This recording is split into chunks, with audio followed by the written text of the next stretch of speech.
Hey guys, it's TF Nut. Welcome back to the channel. Today we're doing another action figure review. This is going to be of the Star Wars The Black Series from Star Wars The Mandalorian Dark Trooper here. I've been pretty behind on some reviews I've been meaning to do before the end of the year, and this is one of them. I was actually able to get two of these recently, one from a comic book store that was at retail, which the retail price of this is not great. Then I picked up a second one actually from a local Target that was like 25% off, because they've been selling off some of their stuff lately with pretty good sales at Target. I would take advantage of some of this stuff if you can. And I was really lucky to find one of these at a Target with that sales price. So there you go. These are really cool. Again, as an army builder that is a deluxe figure that's a little over 30 bucks, it's kind of a hard pill to swallow, but after having one of these in hand, it is pretty fun to have. Looking at the box here, it's pretty basic, just a Star Wars The Black Series figure in the box. All the contents, there's a wider box because this is a deluxe figure. Star Wars The Mandalorian does have the Dark Trooper right there, and you do have the warning choking hazard. I just formed up Hasbro logo. It's like a gradient from gray to this brownish orange color there, and these look really cool right there. And then on this side, it's just a little bit of that color right there, and you do see where it says Star Wars The Black Series. If you want to pause and read that right there, you can go ahead. It's multilingual read-ups. It also does say Star Wars The Black Series right there, and then the Dark Trooper. And then you do have that image that was on the side right here. Number 28 out of all the Mandalorian stuff. Multilingual warnings, the Hasbro and Disney logos. And then I do have the barcode here in case you guys need that if you're looking for this at stores. Good luck, because I've only found one of these at a Target and the rest at a comic book store.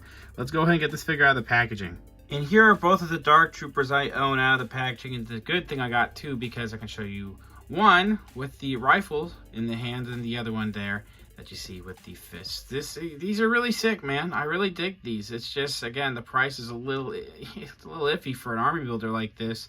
It's not super easy to find right now, but it's still really sick looking.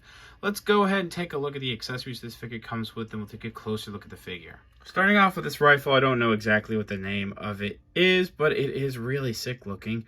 The actual sculpting overall is pretty nice. It's mostly in this dark gray, though. I feel like it's a little bit warped, like downwards. It's like a decently soft plastic. It's sturdy enough, though. So I may have to heat this up and push it up a little bit. All these inner workings, though, I'm not even going to pretend to know some of the names of this, but like the underbarrel, like grip right there, the handle. You do have the trigger. I guess this is where the ammo would be in.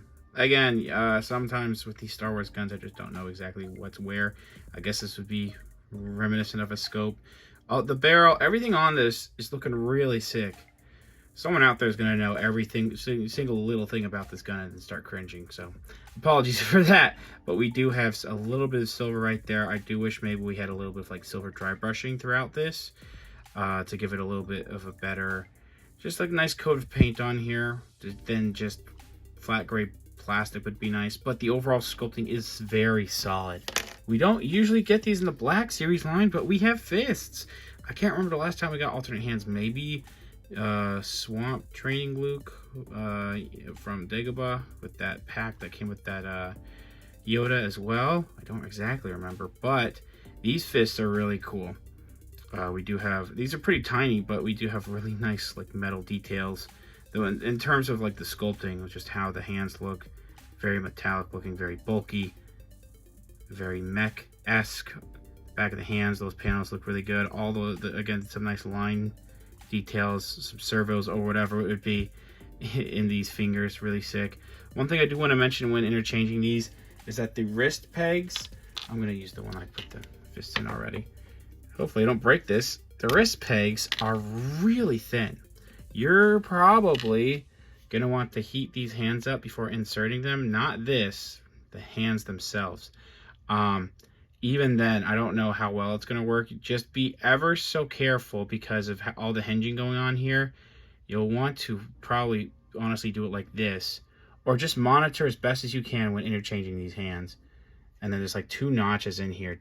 Once you finally feel that final click, it gets in there pretty nicely. Last but not least, we do have these flame effects pieces. These are really sick. They're in like a yellowish orange translucent plastic, and they have a little bit of dark orange plastic, or paint I should say, towards the tips here. All that's really sick.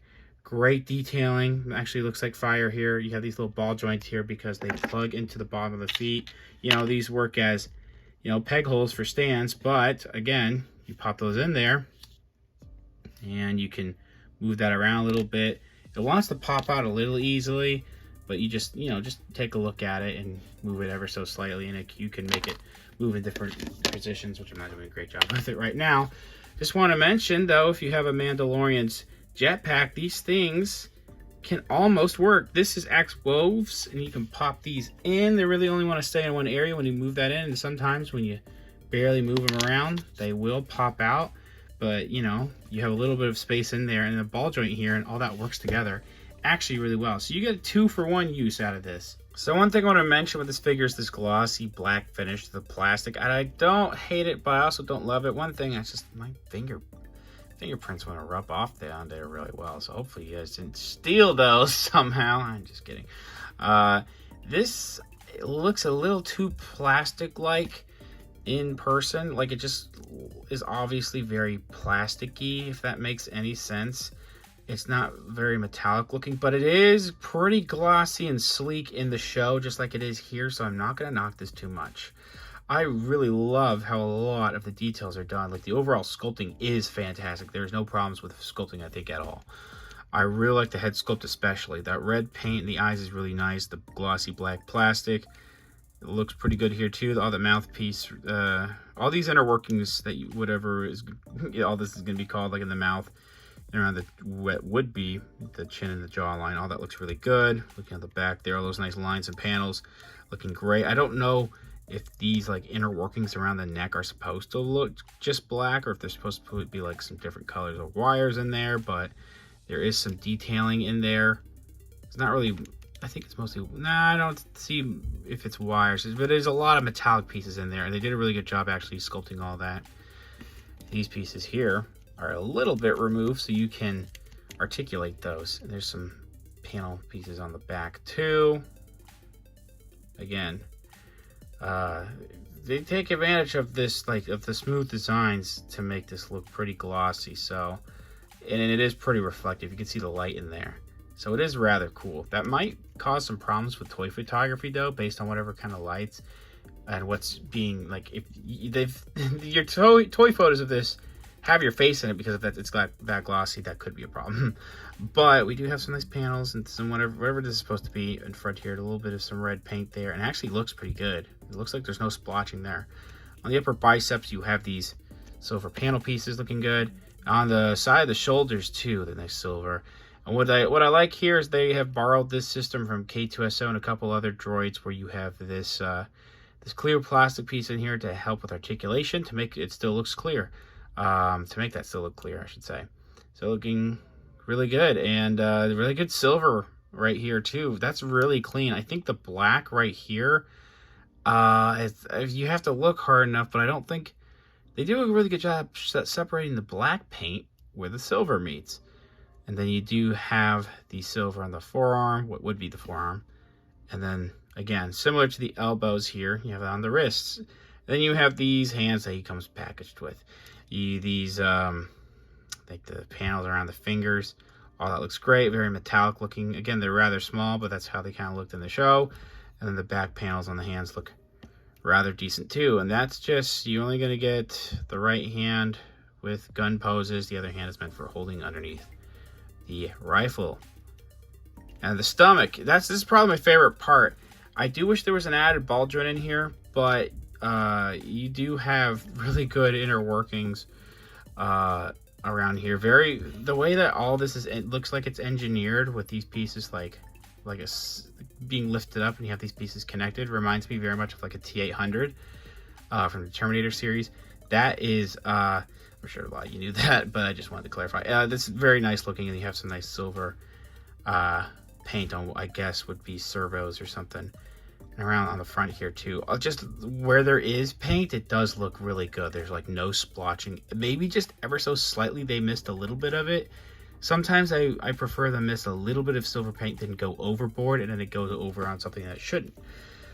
Some glossy black paint on this slightly loose I mean ever so slightly loose crotch piece here, but there's like some tubing around the crotch too, which is a little weird, but that's accurate. So I think that's a matte type of paint there instead of the glossy black here. And then you have like around the hips, all that looks really good. I'm really digging at how those like slight ball joints, I guess, would look. In person, they look like ball joints, but they do hide the articulation rather well too, without hindering. Well, I say without hindering it too much, but you're really gonna have to fit. We'll get to that when we get to it, but you'll have to finagle it a little bit because of some of it. But they have some nice silver around the thigh. This very large piece that goes over all this, looking really good with the glossy black paint with these circular pieces and some panels. Similar thing that we have with the wrists and the elbows, we got going on with the knees and the ankles. You can see that clear plastic peg in there and some silver paint looking really good. So even a little bit of detailing like into sculpting right there too. And then a little bit of some notches on the inside of the knee. And then you have these, I guess would be calf pieces on this guy. Whatever's going on with here, these are rather nicely sculpted. You have this very large knee section there. Same right here going on there. This side doesn't have these little, whatever these are, these little bead things. I don't really know exactly what this is supposed to be. But yeah, all that looks really good. Again, nice panels sculpted in there, pieces elongated. All that looks really good. Again, I don't really know much of the actual name, the inner workings. Then you have a little bit of the notches on the ankle right there, similar to what we had on the knees. And then you have what detailing's on the top of the feet. All that looks really good. I'm really digging that. On the sides too, you can see some of those lines and panels. Then that's what the back looks like. And then the bottom of the feet has a little bit of what would be treading, I guess. Slight details on the bottom of the feet. Yeah, it's really well detailed, especially like, you know, some of these like looser pieces, these soft plastic pieces cover some of it. But, you know, you move around a little bit and you can start seeing other parts that I didn't even talk about, like those panels there, stuff around the stomach. Yeah, it's very well detailed. Articulation is pretty good. We do have a ball joint at the head and into the neck, into the torso, so it gets a little bit side to side. Actually pretty decent. The up could be better, but the down is actually better than I thought it was going to be. Swiveling, no problem. It's kind of hard to grab the neck, but I can also swivel there. We have forward and back here on these butterfly joints. Arms can go all the way around. They do go in and out. We have a single joint elbow that gets right at 90, but it swivels here at the elbow, and then it swivels at this section too. Same thing with the wrist. They swivel here. You can hinge that, swivel it here. You can make it go up and down. Really nice. We do have ball jointed just ball jointed torso mostly. Forward and back is decent, side to side, and rotation, no problem there. Legs could go forward a little bit. You have to rotate these a little bit and they'll kick out a little bit more. Back's pretty good. In and out's not great because of how this ball joint here is sculpted, but we do have upper thigh swivel, single joint knee. That could be a little bit better, but we do have a swivel here, swivel at this part. We don't have a swivel at the ankle, which I feel like there should be, but we have really good bend, and then we have ankle rockers. So I've been meaning to do this again lately, but looking at the ruler here, we're looking at, I think, close to 17 centimeters. That is going to make this really close to 6 and almost 3/4 inches. So this is a little bit taller than a normal Black Series figure. As you can see on the left, we have the Marvel Legends Black Suit Spider-Man. Since Black Series and Marvel Legends are out of scale, they're pretty close in height with each other. But as you can see with that Beskar Mando over on the right, I feel like this figure should be a little bit bulkier and a little bit taller than Mando. That could just be me, but I think it should be a little bit bigger. Overall, these are really sick army builders. I think that the Black Series team did a great job with the droid figures like they usually do. I do think it's a little bit steep for the price, though. I wish it came with some blast effects, but the flame effects for flying are really sick, as well as the rifle and the punching hands. I don't know how other people are going to feel about the glossy black plastic on here, but I think it's fine for what it is. And the rest of the paint on here, it may be used a little sparingly, but the silver and even the red is really decent. Articulation rocks for this thing, and overall I'm very glad to have this in my collection. Hopefully I can get more soon. This is going to be a little bit more expensive, but I'll have links down in the description below. We could maybe try to get a good deal on this. Thanks for watching. Please subscribe to the channel if you haven't already. Comment down below what you think about the figures, what you think about the review. Leave a like, share amongst your friends. Follow me on Instagram for more content over there, and I'll see you guys later.